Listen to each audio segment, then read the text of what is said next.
National highway and motorway police Indus Gwadar के sector commander वकार अहमद की खुसूसी हिदायत पर मोबाइल एजुकेशन यूनिट के इंचार्ज SI PO अब्दुल मजीद ने तमाम पब्लिक ट्रांसपोर्टर्स और मुसाफिरों को national highway and motorway police के टोल फ्री नंबर 130 के मुतालिक तमाम ट्रांसपोर्टर्स ड्राइव को आगाही मुहिम दे दिया।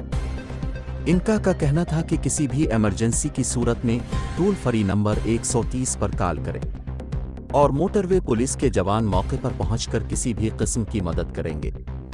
उन्होंने रोड सेफ्टी के हवाले से तमाम ट्रांसपोर्टर्स के ड्राइवर हजरात को आगाही मुहिम से आगाह किया गया। इस मौके पर अब्दुल मजीद का कहना था कि उनकी खिदमत में हाजिर हूँ। 130 नंबर हमारा टोल फ्री नंबर है। इसमें खुदा न खास्ता कोई एक्सीडेंट हो जाए, कोई मामला हो जाए तो फौरी तौर पर आप इस नंबर को रब्ता करें। इंशाल्लाह मोटर पुलिस सेंटर गवादर आपकी बिल्कुल मदद के लिए भरपूर हाजिर हो जाएगी इंशाल्लाह।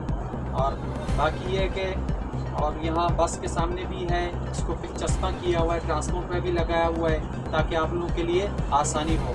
नंबर इतना मुश्किल भी नहीं है, 130 इसका नंबर है।